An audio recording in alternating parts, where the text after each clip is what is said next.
Aparatur negara kerap menjadi sorotan masyarakat, terutama jika terbelit kasus korupsi.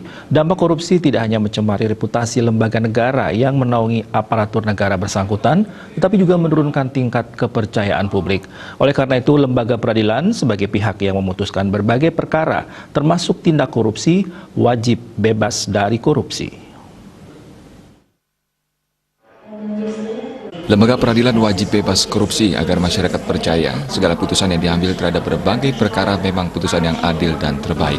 Jika lembaga peradilan mudah digoyahkan korupsi, apapun hasil pengadilan akan menjadi bahan cemoohan masyarakat. Pengadilan Negeri Denpasar tentunya ingin menjadi lembaga yang bebas korupsi. Dan hal itu telah diakui dengan penghargaan sebagai unit kerja pelayanan berpredikat wilayah bebas korupsi WBK dari Kementerian Pendayagunaan Aparatur Negara dan Reformasi Birokrasi.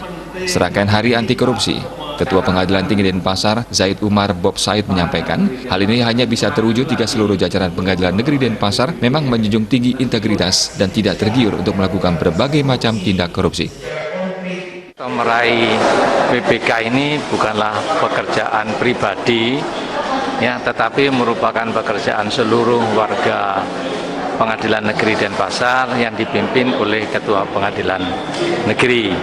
Untuk mencapai WBK ini itu tahapannya juga cukup lama dan cukup rumit juga, tetapi alhamdulillah bahwa Pengadilan Negeri Denpasar ini mencapai WBK, dan di wilayah Pengadilan Tinggi Denpasar ini Pengadilan Negeri Denpasar adalah satu-satunya yang memperoleh WBK.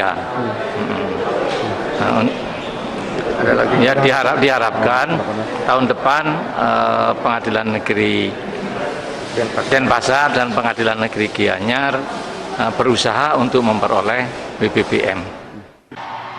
Sementara Ketua Pengadilan Negeri Denpasar, H. Subandi menegaskan, demi mempertahankan kepercayaan publik sebagai salah satu upaya meningkatkan kepercayaan publik, pihaknya berkomitmen untuk menjaga Pengadilan Negeri Denpasar, terutama jajarannya, selalu benar-benar terbebas dari korupsi. Pengadilan Negeri Denpasar juga terus berupaya meningkatkan kualitas pelayanan terhadap masyarakat, terutama di tengah pandemi COVID-19 yang berpedoman pada protokol kesehatan 3M. Kita akan mempertahankan WBK, bahkan tadi seperti Pak KPT katakan, di tahun depan PN Denpasar akan berjuang untuk meraih WBBM. Ya. Hal yang belum dicapai nanti sejauh. Ya, untuk WBBM kan harus ada inovasi teknologi di bidang teknologi dan pelayanan yang semakin mendekatkan pengadilan dengan masyarakat. Dan kita coba akan kembangkan sisi gap yang kemarin menjadi andalan kita untuk meraih WBK, untuk kita kembangkan menjadi terintegrasi dengan kejaksaan, dengan kepolisian, dengan LP, begitu. Nanti kita titik poinnya di situ. Selain tentu pelayanan yang lain kita tingkatkan. Dengan meningkatnya kepercayaan publik terhadap lembaga peradilan, rasa keadilan masyarakat turut terpenuhi. Humas PN Denpasar melaporkan.